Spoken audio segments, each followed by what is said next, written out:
no sabes lo equivocado que estás. Es más, eso mismo dice en Mateo 6:34, cada día tiene ya sus propios problemas.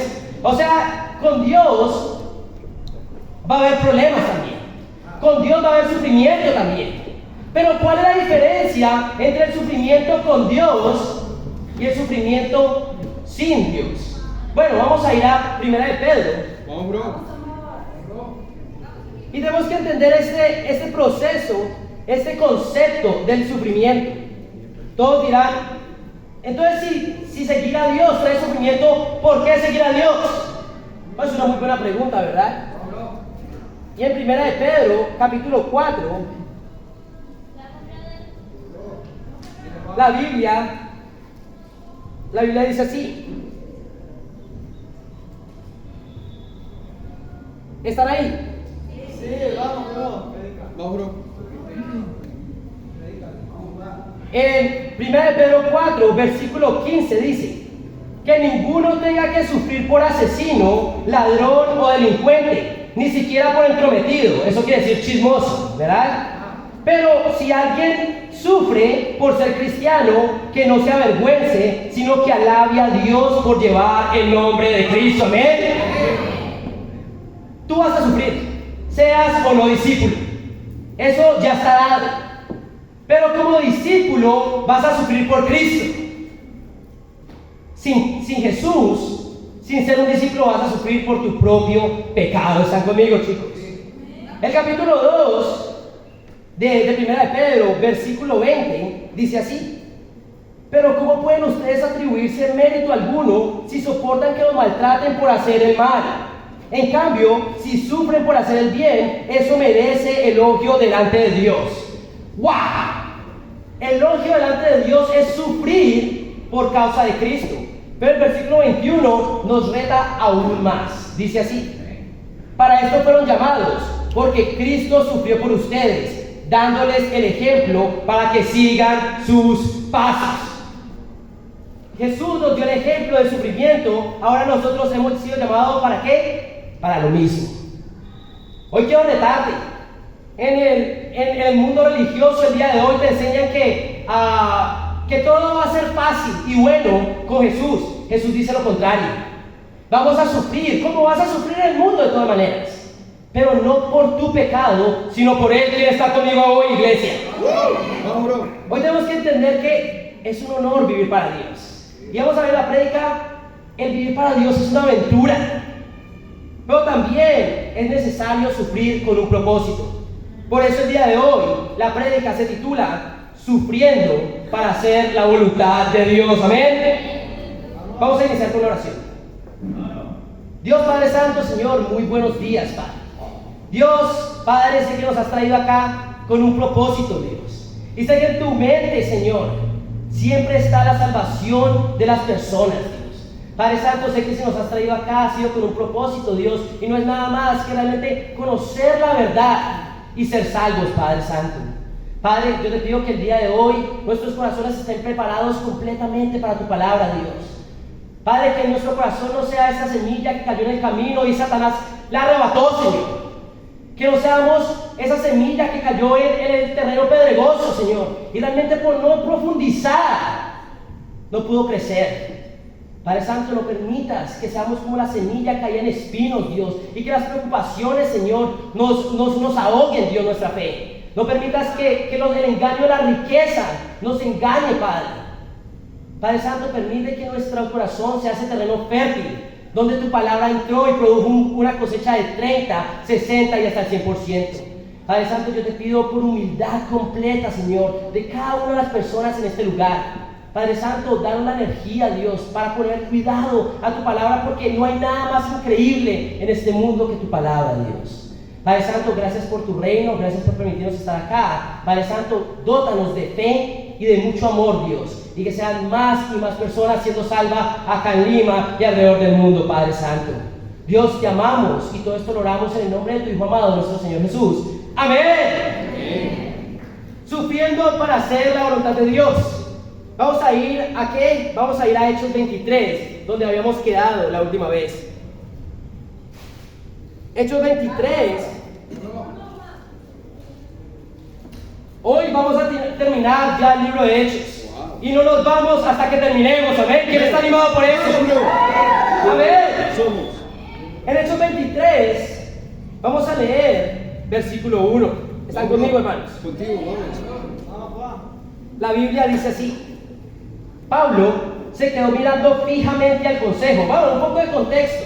¿Recuerdan cuando Pablo llega a Jerusalén y saben que le esperan prisiones y sufrimientos?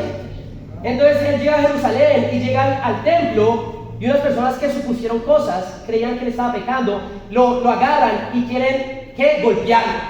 En medio de esa tripulta, lo que hace es que llega un capitán del ejército romano para salvarlo a él. Pero al darse cuenta que nada estaba pasando, lo lleva al consejo ante las autoridades judías para ver qué está pasando acá con Pablo. Y leemos el versículo 1, dice: Pablo se quedó mirando fijamente al consejo y dijo: hermanos, hasta el día de hoy yo he actuado delante de Dios con toda buena conciencia.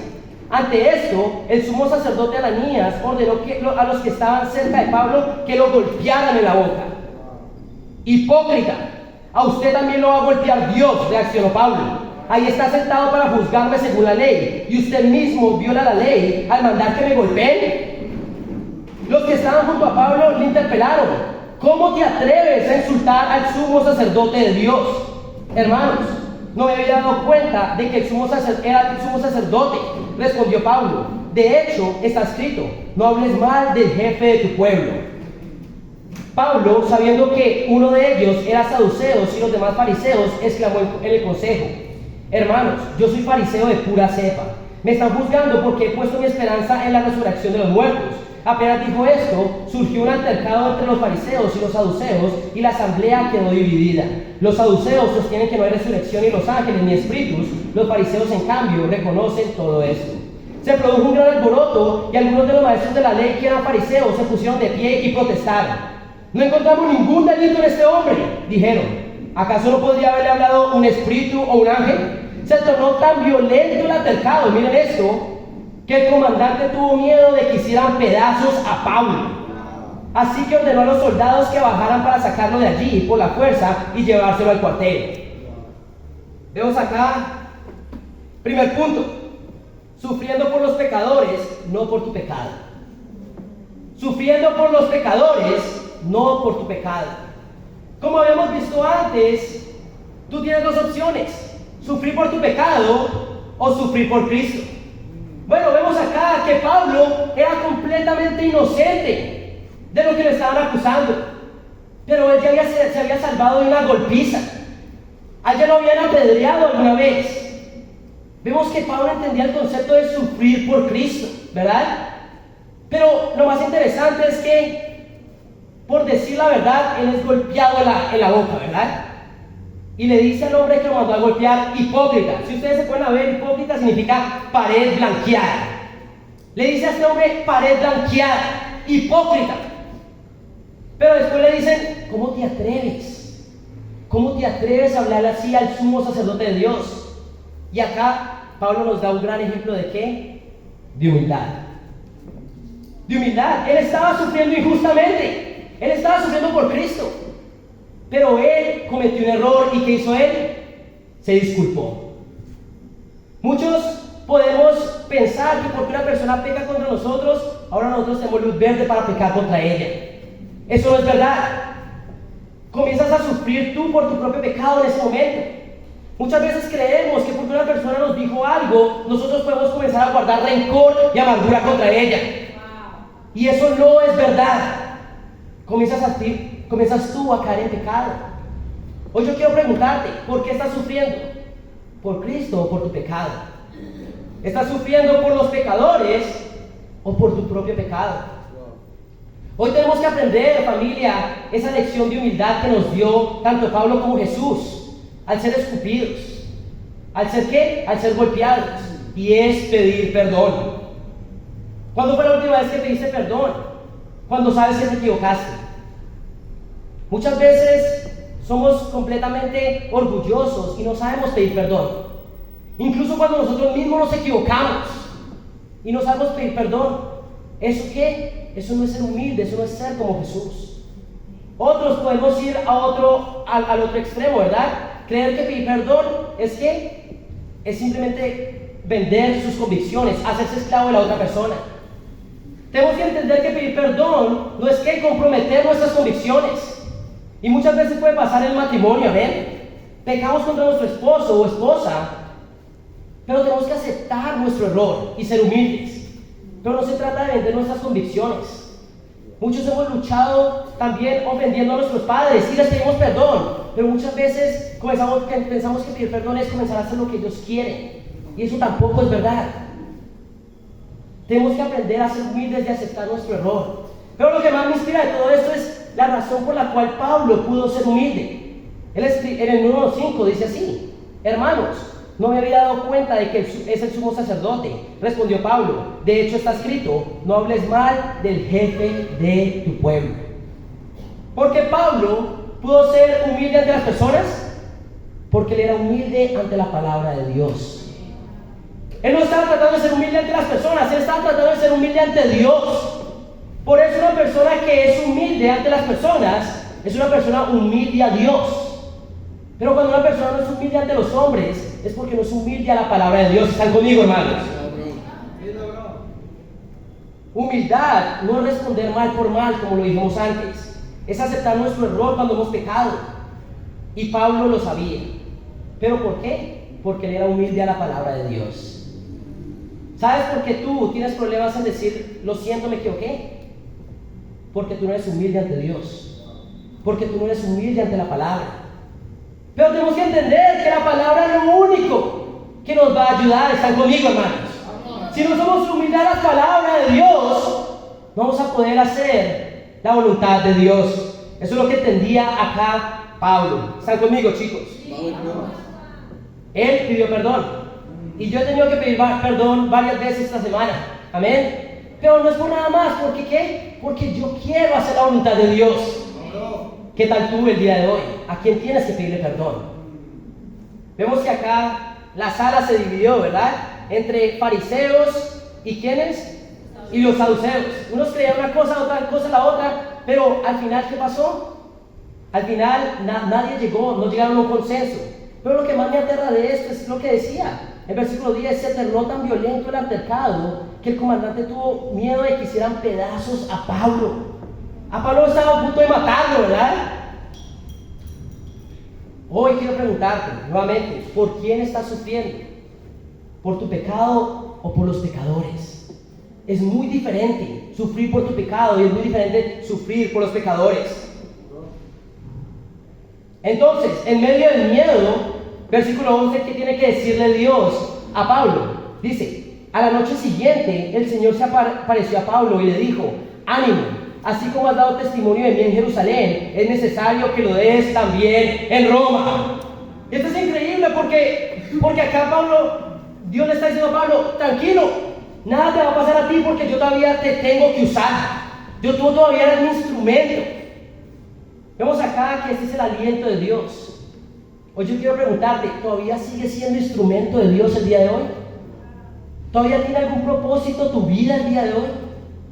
El punto de todo esto es que no moría, ¿por qué qué? Porque él seguía siendo el instrumento escogido de Dios. Pero si dejamos, como dice la misma escritura en Mateo 5, pero si la sal deja de ser salada, ¿para qué sirve? ¿Están conmigo, hermanos? Y este fue el aliento de Dios. Dice, ánimo. Es normal caer en desánimo a veces. Y yo no sé qué decir ánimo. Pero el ánimo es ¿qué? El ánimo es que todavía puede ser usado por Dios. Ese es el propósito. Ánimo no simplemente para que sigas con tu vida diaria, vivas, crezcas y te mueras. No, es para que sigas compartiendo la palabra de Dios. Vamos a leer el versículo 2. Dice, muy de mañana los judíos tramaron una conspiración y juraron bajo maldición no comer ni beber hasta que lograran matar a Pablo. Más de 40 hombres estaban implicados en esta conspiración. Se presentaron ante los jefes de los sacerdotes y los ancianos y les dijeron, nosotros hemos jurado bajo maldición no comer nada hasta que logremos matar a Pablo. ¡Wow! Ahora, con el respaldo del consejo, pídale al comandante que haga comparecer al reo ante ustedes, con el pretexto de obtener información más precisa sobre su caso. nosotros estaremos listos para matarlo en el camino. Pero cuando el hijo de la hermana de Pablo se enteró de esa emboscada, entró en el cuartel y avisó a Pablo. Este llamó entonces a uno de los centuriones y le pidió: lleve a este joven al comandante, porque tiene algo que decirle. Así que el centurión lo llevó al comandante y le dijo: el preso Pablo me llamó y me pidió que le trajera a este joven, porque tiene algo que decirle. El comandante tomó de la mano al joven, lo llevó aparte y le preguntó: ¿qué quieres decirme? Los judíos se han puesto de acuerdo para pedirle a usted que mañana lleve a Pablo ante el consejo con el pretexto de obtener información más precisa acerca de él. No se deje convencer, porque más de 40 de ellos lo esperan emboscados. Han jurado bajo maldición no comer ni beber hasta que hayan logrado matarlo. Ya están listos, solo guarda que usted les conceda su petición. El comandante despidió al joven con esta advertencia: no le digas a nadie que me has informado de esto. En medio de todo esto, Pablo sigue encarcelado, ¿verdad? Y él tiene que comparecer ante el consejo. Pero en medio de esto, más de 40 hombres se ponen de acuerdo en ¿qué? En matar a Pablo. Y acá esto realmente me llama mucho la atención, porque este es el nivel de compromiso que tienen las personas allá para pecar. Afuera en el mundo las personas tienen un gran nivel de compromiso para pecar. ¿Qué dijeron? Dijeron eso: juramos bajo maldición no comer ni beber hasta que lograran matar a Pablo. Estos hombres están ayunando para pecar. Ese es el nivel de compromiso que la gente tiene en el mundo para pecar. Ese es el nivel de compromiso que muchos de nosotros teníamos en el mundo para pecar. Pero recordemos el contexto: ellos eran judíos y ellos supuestamente estaban defendiendo la causa de Dios. Ellos eran religiosos. Y yo recuerdo mi vida como religioso. Eso que yo oraba a Dios y leía mi Biblia, pero seguía viviendo en impureza, en vicios. Eso éramos nosotros. Muchos de nosotros nos llamábamos ¿qué? Amantes de Dios, pero seguíamos comprometidos con el pecado, en impureza, en vicios, en peleas y conflictos familiares. Un discípulo no se envuelve en conflictos familiares ni en peleas, pero nosotros nos llamamos discípulos cristianos y seguíamos peleando con nuestros padres, seguíamos peleando con nuestra familia, seguíamos peleando con nuestros hijos, seguíamos peleando con nuestra esposa, seguíamos diciendo mentiras en el trabajo, mentiras donde íbamos. Eso no es ser un cristiano, eso es ser un religioso. Y los religiosos también se comprometen para pecar. Vimos acá en la escritura gente que va a las iglesias pero tiene más compromiso con el mundo que con Dios. Y después de una vida de hipocresía religiosa, preguntamos: ¿por qué estoy sufriendo tanto? Bueno, seguramente no es por Jesús, es por tu pecado. El punto de todo esto es esto, hermano: ¿por qué estamos sufriendo el día de hoy? Todos sufrimos. Yo no tengo que preguntarte si sufres o no, todos sufrimos. Mi pregunta es: ¿por qué estás sufriendo el día de hoy? Pero también lo que me impresiona acá de esta escritura es que no hay nada que no salga a la luz. No hay nada que no salga a la luz.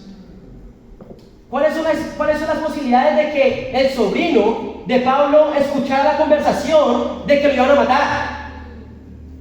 Bueno, realmente las casualidades y coincidencias son simplemente cosas que Dios determina majestuosamente para que todo salga a la luz. Pasa el joven, oye la conversación y puede salvar a Pablo por esto. Hoy te quiero dejar saber: si alguien está escondiendo algo, va a salir a la luz. No hay nada escondido que no salga a la luz. Y es triste porque muchas personas siguen escondiendo pecado, pensando que pueden engañar a Dios. Eso no es posible. Es triste porque hay personas que se enfocan más en agradar al hombre y esconder pecado que realmente traer su pecado a la luz. Recordemos, familia, todo sale a la luz. Y las coincidencias son eventos cuidadosamente planeados por Dios. Y tú podrás decir: no, nunca lo sabrán. Y la verdad es que en algún momento se sabrá, ya sea en esta vida o en el día postrero, en el día final. La única diferencia es que si sale a la luz hoy en día, hoy puedes arrepentirte. El problema es que cuando salga en el día final, no vas a poder arrepentirte y vas a ser juzgado. Gracias a Dios que todo sale a la luz. Porque si no, ninguno de nosotros podría estar en el cielo. ¿Estás escondiendo el pecado el día de hoy? Yo he oído muchas coincidencias. Un hermano que vea a la otra hermana en el otro lado de la ciudad pecando. No es coincidencia. Que un hermano dijo esto, que nos dejó entender esto y que al final terminó siendo verdad. No hay coincidencias. Todo es que planeado por Dios para que salga a la luz y tú puedas arrepentirte. ¿Están conmigo, hermanos? Y es mejor que salga a la luz ahora y puedas arrepentirte que llegue al día final y ya no puedas arrepentirte. Hoy quiero retarte. Saca si hay algún pecado en tu vida que estás escondiendo, sácalo el día de hoy. No esperes a que salga a la luz y realmente seas condenado por eso. Vamos a seguir leyendo el versículo 23. Dice: entonces el comandante llamó a los 2 centuriones y les ordenó: alisten un destacamento de 200 soldados de infantería, 70 de caballería y 200 lanceros para que vayan a Cesarea esta noche a las 9 y preparen cabalgaduras para llevar a Pablo sano y salvo al gobernador Félix. Además escribió una carta en estos términos: Claudio Lisias, a su excelencia el gobernador Félix, saludos. Los judíos prendieron a este hombre y estaban a punto de matarlo, pero yo llegué con mis soldados y lo rescaté, porque me había enterado de que era ciudadano romano. Bueno, sabemos acá que este hombre estaba mintiendo, ¿verdad? Él no salvó a Pablo porque fuera romano, es más, él estaba abusando de Pablo hasta que se enteró de que era romano y por eso no le hizo nada. Pero realmente ese es el mundo, ese es el mundo. El mundo no quiere tomar responsabilidad de su pecado y tiene que tergiversar la verdad. Ese es el punto de todo esto. Este hombre, por no tomar responsabilidad, tuvo que tergiversar la verdad, tuvo que decir: no, yo vi que era ciudadano romano y lo salvé. No, realmente no fue así. Y vemos que acá el mundo está lleno de medias verdades, de esconder un poco la verdad. Eso se llama mentir. Eso de tergiversar la verdad, ocultar detalles, eso se llama mentir. ¿Y sabes cuál es el padre de la mentira? Satanás. Y una persona mentirosa es el hijo de Satanás. Como discípulos no podemos ser mentirosos. No es nuestra naturaleza ser mentirosos. Como hijos de la luz, somos hijos de la verdad. ¿Están conmigo, familia? Pero eso es lo que hace el mundo. El mundo oculta detalles, medias verdades y tergiversa la verdad para no tomar responsabilidad y decir: me equivoqué, como Pablo nos enseñó antes. Nuevamente, el malvado sufre por su pecado. Los discípulos sufren por Cristo. Amén. Vemos que Pablo es llevado a Cesarea y después pasa a ser presentado a Félix, el gobernador.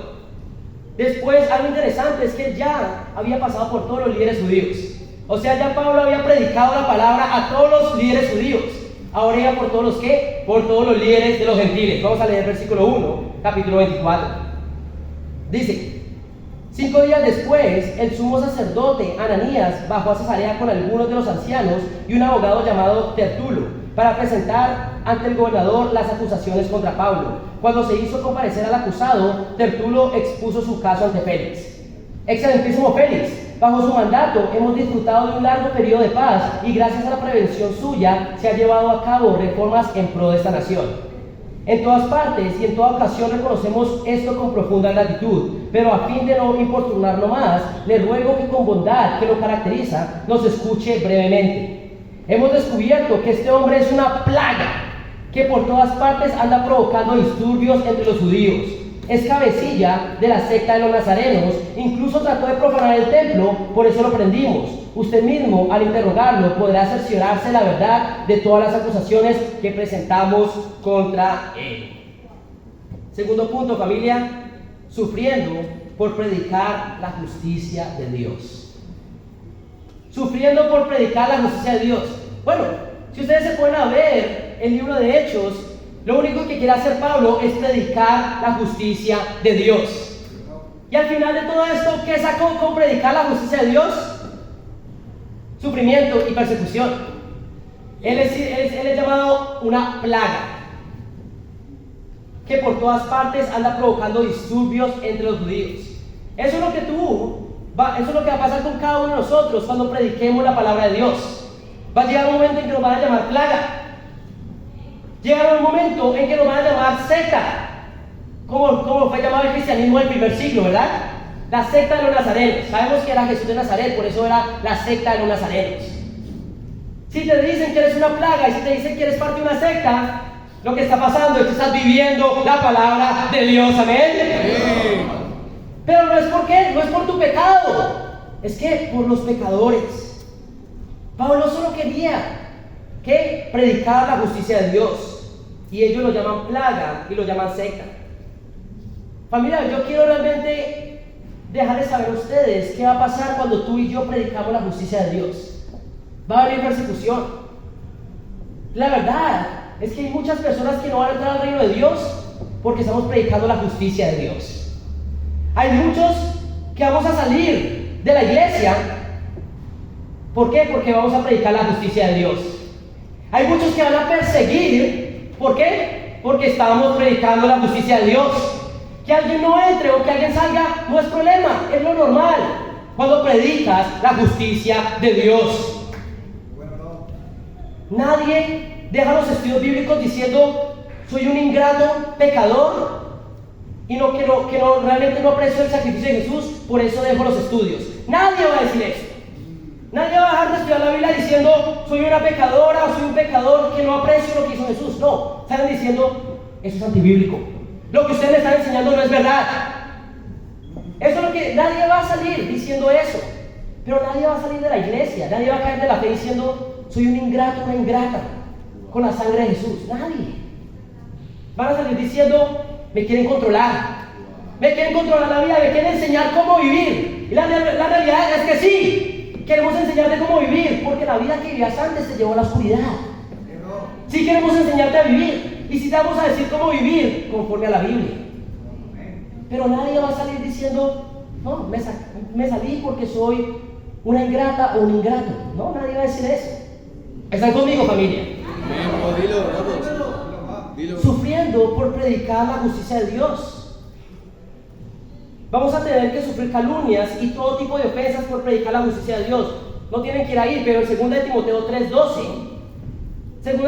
3:12 dice así: asimismo serán perseguidos todos los que quieran llevar una vida piadosa en Cristo Jesús. ¿Quién va a ser perseguido?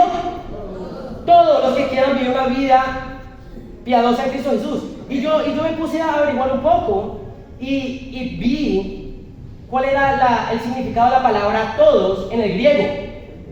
Y ¿sabes qué significa la palabra todos en griego? Todos. Eso es lo que significa. La palabra todos en griego significa todos. ¿Qué quiere decir? Que si tú realmente eres un discípulo de Jesús, vas a sufrir persecución. ¿Quién está animado por eso el día de hoy? Es lo que va a pasar. Si realmente quieres ser un discípulo de Jesús. Pablo está siendo llamado plaga. La iglesia está siendo llamado secta. ¿Por qué? Porque es lo que va a pasar cuando predica la justicia de Dios. Hoy yo quiero preguntarte el día de hoy, hermano, hermana o invitado: ¿son tus convicciones dignas de persecución? ¿Son tus convicciones dignas de persecución? ¿O todo el mundo, todos los religiosos están bien contentos con tu doctrina porque es que tibia? ¿Son tus convicciones dignas de persecución? O aún más profundo, ¿es tu evangelismo digno de persecución? Me recuerdo que esta semana pasada estaba con mi hermano Justin compartiendo y pasó este hombre con el que compartí como 3 veces, pero ya no me mira. Ya no me mira, y cuando le hablo, me rechaza, ni ya me habla. ¡Me encanta! ¡Me encanta! ¿Por qué? Porque ese hombre ya sabe que estoy hablando yo, y es de Dios. Cuando te rechazan, no te miran, ni te dan la mano, ni te quieren hablar. La otra vez el mismo hombre, cuando me le acerqué, me dijo, no, y salió, se fue. Amén. Pasa cuando tu evangelismo es digno de persecución. ¿Están conmigo, hermanos? Muchos quieren mantener esa calma en nuestro trabajo, esa calma entre nuestros vecinos. No, es que les puede molestar. Eso es mentira. Estas personas, si no conocen el mensaje, van a ir al infierno. Pero tú quieres permanecer calmo. Si tus convicciones o tu evangelismo no es digno de persecución, tal vez es tiempo de salir de nuestra tibieza espiritual y comenzar a predicar la justicia de Dios. ¿Están conmigo, hermanos? ¿Qué pasa acá? Pablo se presenta ante Félix, ¿verdad? Y comienza a predicar la palabra. Él no quiere ni defenderse. Voy a dejar eso de defenderme. Voy a empezar a predicar la palabra de Dios a este hombre porque es un gobernador. Versículo 22 dice así. Del versículo 22 del capítulo 24 dice: entonces Félix, que estaba bien informado del camino, suspendió la sesión. Cuando venga el comandante Lislas, decidiré su caso, les dijo. Luego le ordenó al centurión que mantuviera custodiado a Pablo para que le diera cierta libertad y permitiera que sus amigos lo atendieran. Algunos días después llegó Félix con su esposa Drusila, que era judía. Mandó a llamar a Pablo y lo escuchó hablar acerca de la fe en Cristo Jesús. Al disertar Pablo sobre la justicia, el dominio propio y el juicio venidero, Félix tuvo miedo y le dijo: basta por ahora, puedes retirarte. Cuando sea oportuno te mandaré llamar otra vez. Ser un discípulo nunca es oportuno, amén. Pero dice acá, Félix también esperaba que Pablo le ofreciera dinero, por eso mandaba llamarlo con frecuencia y conversaba con él. Transcurridos 2 años, Félix tuvo a sucesor a Porficio Festo, pero como Félix, que quería congregarse con los judíos, dejó preso a Pablo.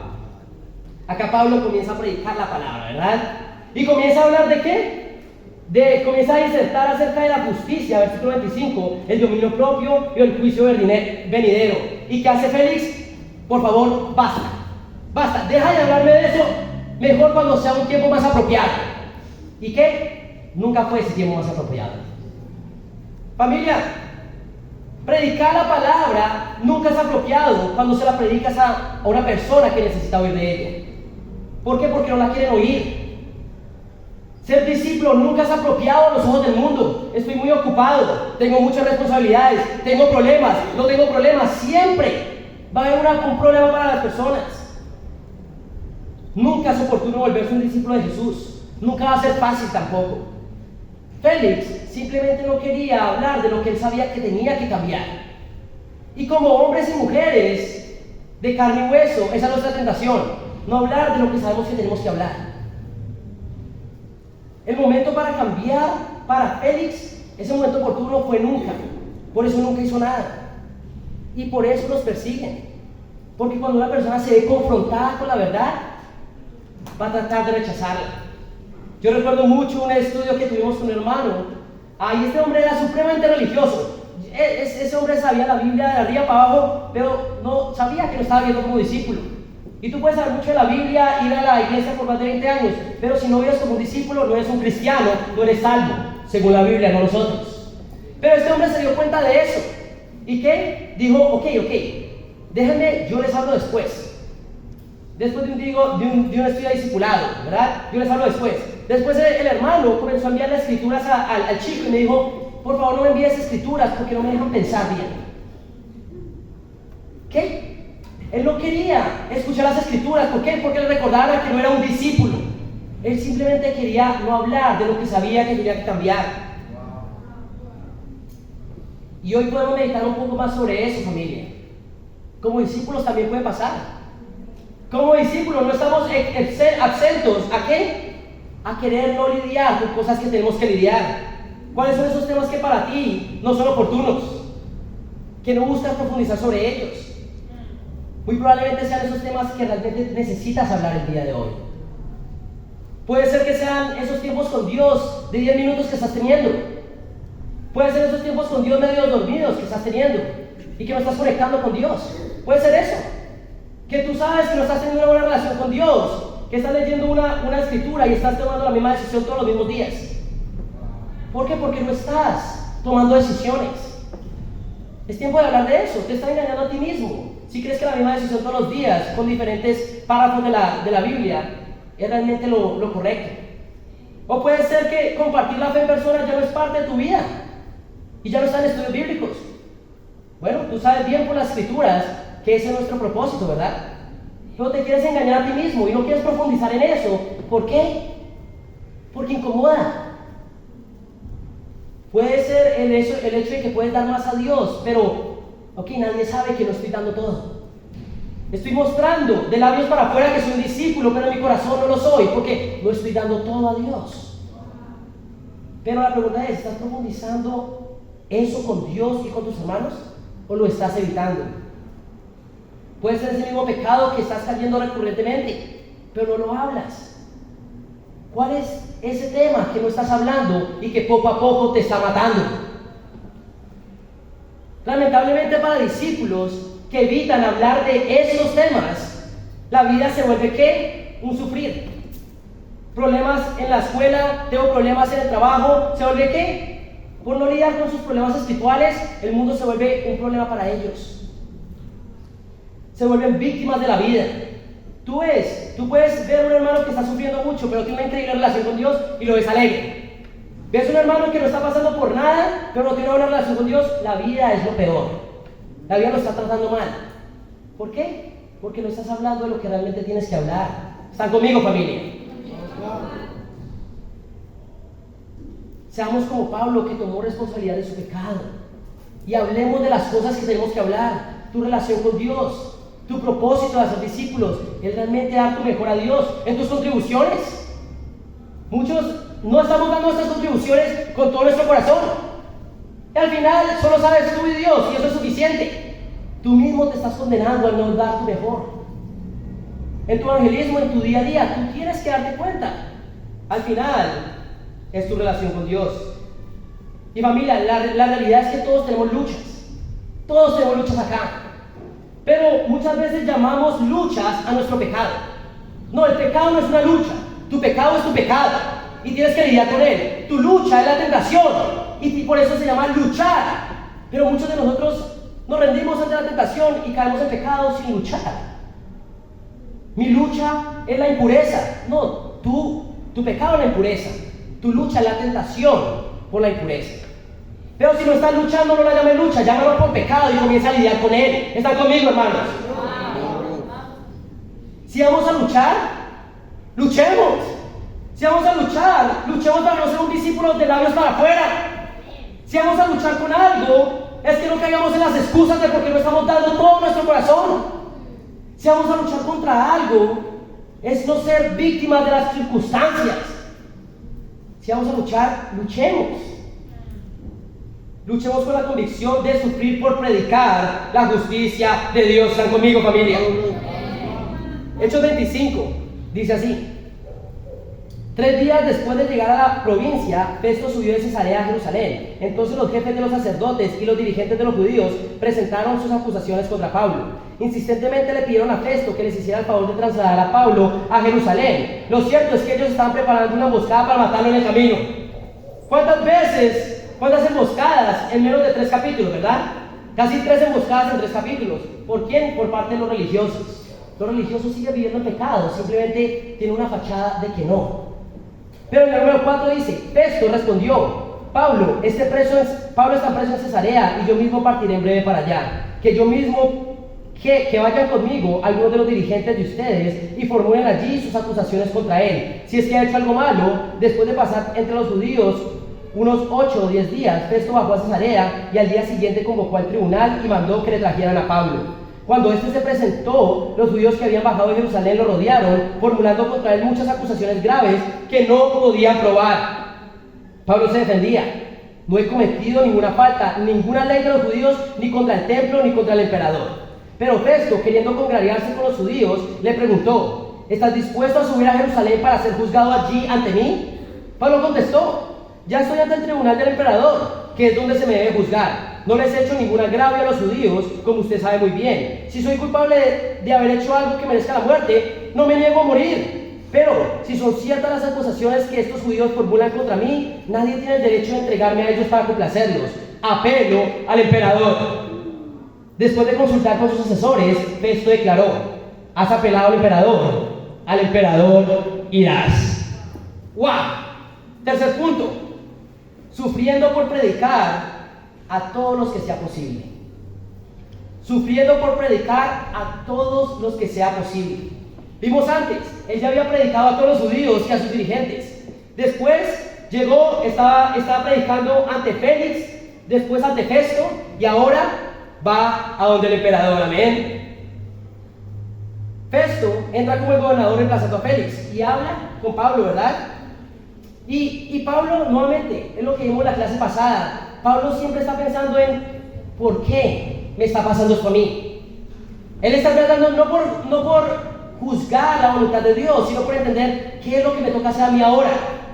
Él no estaba sufriendo por su pecado, porque él lo dice: si he cometido un error, mátenme, ¿verdad? ¿Podrías decir tú eso hoy? ¿Podrías tú realmente decir que estás absuelto de alguna culpa? ¿O realmente estás sufriendo por tu pecado? Bueno, Pablo está diciendo eso. Yo no he cometido ningún error. Y lo que ustedes me están diciendo, acá lo puedo hacer. Pero en medio de todo esto, él se dio cuenta: ya sé por qué estoy acá. Bueno, lo ha venido haciendo todos los capítulos, ¿verdad? Y él dijo, en medio de esta situación muy difícil, él lo descubrió: esto me está pasando a mí ahora, ¿por qué qué? Porque este es mi ticket gratis para Roma. ¿Por qué? ¿Quién estaba en Roma? El emperador. El emperador era considerado el Dios de esta época. Y Pablo solo pensaba una cosa: yo tengo que predicarle a este hombre. Yo tengo que ir a predicar a este hombre y a todas sus autoridades. Pero vamos a leer el versículo 23. Esto es lo que pasa en el versículo 23. Al día siguiente, Agripa y Berenice se presentaron con gran pompa y entraron en la sala de la audiencia acompañados por oficiales de alto rango y por las personalidades más distinguidas de la ciudad. ¿Amén? ¿Quién estaba ahí? Oficiales de alto rango y las personalidades más distinguidas de la ciudad. Pero también ¿con quién? Con Agripa. Para mí, yo creo que este es el parque de diversiones de Pablo. Para Pablo este es un parque de diversiones. ¿Por qué? Porque están las personas más influyentes del momento. Él solo buscaba eso. Yo solo busco predicar la palabra a las personas más influyentes. ¿Por qué? Porque ellas pueden ayudar a más personas. Y vemos acá, él estaba en medio de sus prisiones, de golpizas, todo esto, pero Pablo estaba acá. ¡Wow! Esto es increíble. Voy a predicar la palabra a todas estas personas. ¿Y qué? Pablo comienza a predicar acerca de su conversión, lo que él estaba haciendo, ¿verdad? Y Pablo predica la palabra, versículo 19, vamos a ver. Versículo 19 del capítulo 26 dice así: así que, Rey Agripa, no fui desobediente a esa visión celestial. Al contrario, comenzando con los que estaban en Damasco, siguiendo con los que estaban en Jerusalén y en toda Judea, y luego con los gentiles, a todos les prediqué que se arrepintieran y se convirtieran a Dios, y que demostraran su arrepentimiento con sus buenas obras. Amén. Eso es arrepentimiento, acción. 21. Solo por eso los judíos me prendieron en el templo y trataron de matarme. Pero Dios me ha ayudado hasta hoy, y así me mantengo firme, testificando a grandes y a pequeños. No he dicho, sino que los profetas y Moisés ya dijeron que sucedería, que el Cristo padecería y que siendo el primero en resucitar, proclamaría la luz a su propio pueblo y a los gentiles. Al llegar Pablo a este punto en su defensa, Festo interrumpió: ¿estás loco, Pablo? Le gritó: el mucho estudio te ha hecho perder la cabeza. No estoy loco, excelentísimo Festo, contestó Pablo. Lo que digo es cierto y sensato. El rey está familiarizado con estas cosas y por eso hablo ante él con tanto atrevimiento. Estoy convencido de que nada de esto ignora, porque no sucedió en un rincón. Rey Agripa, ¿cree usted en los profetas? A mí me consta que sí. Un poco más y me convences de hacerme cristiano, le dijo Agripa. Sea por mucho o sea por poco o por mucho, le replicó Pablo, le pido a Dios que no solo usted, sino también todos los que me están escuchando hoy lleguen a ser como yo, aunque sin estas cadenas. Se levantó el rey y también el gobernador Berenice y los que estaban sentados con ellos. Al retirarse decían entre sí: este hombre no ha hecho nada más que merezca la muerte ni la cárcel. Y Agripa le dijo a Festo: se podría poner en libertad a este hombre si no hubiera apelado al emperador. Pablo está predicando la justicia de Dios. Arrepiéntanse y vuélvanse a Dios, ¿verdad? Y estaba hablando con tanta elocuencia que este rey casi se convierte. Y vemos acá, tú no sabes a la persona que le estás hablando al frente, tú no sabes si va a decir sí o no. Pero muchas veces a Pablo no le importaba si la persona decía sí o no. Él solo estaba pensando en predicar la palabra de Dios. Muchas veces no le predicamos a nuestros jefes porque pronto dicen que no. Pues dale un chance de decir que no. Pero si no le das ni siquiera el chance, la sangre de él cae sobre nosotros, porque tuvimos la oportunidad de hacerlo y no lo hicimos. ¿Están conmigo, hermanos? Tu evangelismo no tiene que estar dependiendo de qué, la respuesta de la persona, no tiene nada que ver. Acá, Pablo entendía esto. Él solo quería llegar al emperador y predicar la palabra. Si él se convertía o no, gloria a Dios. Pero tenemos que entender esto, no tiene nada que ver con las respuestas de las personas. Pero también tenemos que entender que toda nuestra vida pasa con un propósito. ¿Están conmigo, hermanos? Las cosas buenas en tu vida, ese nuevo trabajo, no estás ahí para simplemente hacer soles y sobrevivir, es para hacer discípulos. ¿Están conmigo, chicos? Esa universidad que no estás pagando no es simplemente para que pases simplemente y que por mucho estudio te vuelvas loco como Pablo, ¿verdad? No, es para que hagas discípulos. Si estás en una universidad que estás pagando mucho, no estás ahí simplemente para salir con un título de una universidad prestigiosa, sino para que hagas discípulos. ¿Están conmigo, chicos? Si Dios te puso en la familia donde estás, es para que ellos sean salvos y sean discípulos. Todo lo bueno que viene de parte de Dios es para salvación. ¿Están conmigo? Pero también las cosas difíciles, la enfermedad o la muerte de ese familiar, es para que más puedan ser discípulos. Si perdiste tu trabajo, tenemos que entender como Pablo, ¿qué es lo que Dios está tratando de decirme? ¿Cuál es la acción que tengo que tomar ahora para que más personas sean salvas? Pero un hombre que no tiene esa visión espiritual vive víctima de su propia vida, de sus propios problemas. Dios, ¿por qué permites esto? Pero no es porque estás entendiendo porque más personas tienen que ser salvas. Todo está bajo la soberanía de Dios. Dios permite todo en tu vida, o para fortalecerte, o para que más personas lleguen a su reino. Nada más. La pregunta es, ¿tú realmente crees en la soberanía de Dios? ¿O sigues preguntándote por qué Dios? Como si fueras la víctima. No, tú no eres la víctima ya tuvo que ser Jesús por nosotros, amén. Ya nosotros simplemente tenemos que escuchar a Dios y hacer todo lo posible por predicar al que sea posible, amén. Mi ánimo no puede estar basado en la situación o en las respuestas de las personas. Es más, sí debería de alguna manera, pero no de la manera que pensamos. Muchas veces creemos que, ok, estoy bien cuando nada está pasando, estoy bien con Dios, pero cuando las cosas se ponen mal, mi relación con Dios se va a ver afectada. No. Cuando estás bien, tu relación con Dios tiene que estar firme, amén. Y cuando las cosas están muy mal, tu relación con Dios tiene que estar aún más firme, amén. Pero es la convicción de pensar no como el mundo, sino como Dios. ¿Están conmigo, familia? ¿Cómo estás respondiendo tú ante las situaciones de tu vida? Vamos a terminar con el último punto. Punto número 4. Sufriendo en medio de una aventura. Sufriendo en medio de una aventura. ¿Y por qué hablar de una aventura? Porque no hay nada más increíble que ser discípulo. La verdad es que no. La verdad es que no hay nada más increíble que sufrir por Cristo. En el mundo vas a sufrir por tu pecado y eso no tiene nada de chévere, la verdad. Pero cuando sufrimos por Cristo es porque tenemos un propósito. Yo he pasado los mejores momentos de mi vida como discípulo y los peores también, amén. Muchos de nosotros podemos ir a la conferencia de Brasil, amén. Es como Brasil. ¿Por qué? ¿Por qué estoy diciendo eso? Porque si tuviéramos que pagar por estadía, muchos de nosotros no podríamos ir a Brasil. No tenemos dinero para el hotel. A duras penas podemos sacar ¿para qué? Para nuestro viaje. Pero gracias a la hospitalidad de los hermanos de Brasil, que muchos de nosotros no conocen, que nos van a recibir en sus casas, vamos a disfrutar del reino de Dios en Brasil, amén. ¿Quién está animado por eso? ¿Quién está animado por Brasil? Pero tú nunca vas a poder vivir la hospitalidad de los discípulos si nunca haces el esfuerzo por ir a visitarlos a ellos. Yo quiero hablar a esas personas que no han hecho ni siquiera el esfuerzo de estar en Brasil. Realmente no hay amor por tus hermanos ahí.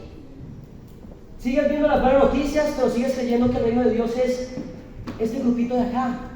No, esto está alrededor del mundo.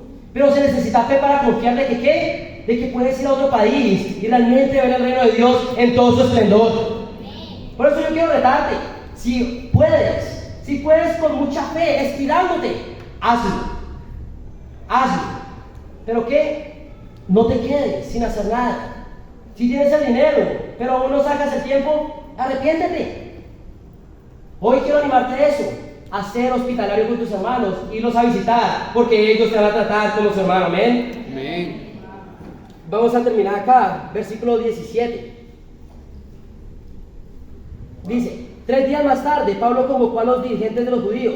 Cuando estuvieron reunidos les dijo: a mí, hermanos, a pesar de no haber hecho nada contra mi pueblo ni contra las costumbres de nuestros antepasados, me arrestaron en Jerusalén y me entregaron a los romanos. Estos me interrogaron y quisieron soltarme por no ser yo culpable de ningún delito que me merecía la muerte. Cuando los judíos se opusieron, me vi obligado a apelar al emperador, pero no porque tuviera alguna acusación que presentar contra mi nación. Por este motivo he pedido verlos y hablar con ustedes. Precisamente por la esperanza de Israel estoy encadenado. Nosotros no hemos recibido ninguna carta de Judea que tenga que ver contigo, le contestaron ellos, ni ha llegado ninguno de los hermanos de allá con malos informes o que haya hablado mal de ti. Pero queremos oír tu punto de vista, porque lo único que sabemos es que en todas partes se habla en contra de esta secta. Señalaron un día para reunirse con Pablo y acudieron en mayor número a la casa donde estaba alojado. Desde la mañana hasta la tarde estuvo explicándoles y testificándoles acerca del reino de Dios y tratando de convencerlos respecto a Jesús, partiendo desde la ley de Moisés y de los profetas. Unos se convencieron por lo que él decía, pero otros se negaron a creer. No pudieron ponerse de acuerdo entre sí y comenzaron a irse cuando Pablo añadió esta última declaración. Con razón el Espíritu Santo les habló a sus antepasados por medio del profeta Isaías diciendo: ve a este pueblo y dile, por mucho que oigan no entenderán, por mucho que vean no percibirán, porque el corazón de este pueblo se ha vuelto insensible, se les han botado los oídos y se les han cerrado los ojos. De lo contrario, verían con los ojos, oirían con los oídos, entenderían con el corazón y se convertirían y yo los sanaría. Por tanto, quiero que sepan que esta salvación de Dios se ha enviado a los gentiles y ellos sí escucharán. Durante 2 años completos permaneció Pablo en la casa que tenía alquilada y recibía a todos los que iban a verlo, y predicaba el reino de Dios y enseñaba acerca del Señor Jesucristo sin impedimento y sin temor alguno. ¿Ven? ¡Wow! Acá vemos que ¿qué pasó con Pablo? No sabemos. ¿Por qué? Porque la Biblia, en Hechos, no es la historia de Pablo.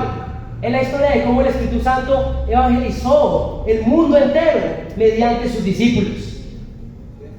Vemos que el mensaje del reino de Dios llegó a todas las naciones conocidas y era por medio del sufrimiento. ¿El sufrimiento de qué? Bueno, habíamos visto el sufrimiento no por nuestro propio pecado, sino por el pecado de los demás. El sufrimiento de predicar la justicia de Dios. ¿El sufrimiento de qué? El sufrimiento de vivir la aventura. Vemos acá que Pablo terminó su vida como dice, y predicaba el reino de Dios y enseñaba acerca del Señor Jesucristo sin impedimento y sin temor alguno. Bueno, muchos dicen históricamente, por referencia de segunda carta de Timoteo y Tito, Pablo queda arrestado por 2 años más y después que muere decapitado en el año 67. ¡Wow! Pero este hombre vivió la aventura de su vida, ¿verdad? Este hombre realmente pudo vivir esa aventura porque ¿qué? Porque él entendía que el sufrimiento era parte de ella. Pero era por predicar la verdad y predicarle a todos cuanto fuera posible. Hoy cerramos el libro de Hechos meditando en lo que hizo Dios en el primer siglo a través de los discípulos. Pablo y todos los apóstoles sufrieron en medio de la aventura de ser discípulos y fueron al cielo a estar con Jesús, amén. Y eso es lo que buscamos un día, estar con Dios en el cielo. Pero tenemos todavía que vivir esta aventura que se llama vida. ¿Y qué? Es dando todo nuestro mejor a Dios. Yo quiero realmente terminar mi vida haciendo lo que Pablo hacía, sin impedimento y sin temor alguno, predicando el reino de Dios. No sé cómo tú quieras terminar tu vida, pero yo quiero terminarla así. No importa si estoy en el ministerio, si lidero o no una iglesia, yo quiero terminar mi vida predicando la palabra de Dios. Y hoy tienes que preguntarte, ¿cómo estás viviendo esta aventura? ¿O ya dejaste a un lado la aventura de vivir como un discípulo? Si nos visitas el día de hoy, ¿cuándo vas a empezar esa aventura? ¿Cuándo vas a dejar de sufrir por tu pecado y empezar a sufrir por Cristo? Amén. Como dije antes, familia, el vivir para Dios es un honor, amén. ¿Quién está conmigo en eso? Amén, es un honor. ¿Quién cree realmente que vivir como un discípulo es una aventura? ¿Lo es? Pero, como dije antes, las nubes grises también son parte de la aventura. Y viene con sufrimiento. pero un sufrimiento con propósito. Familia, vamos a seguir avanzando el reino de Dios contra viento y marea, y que para Dios sea toda la gloria. Amén.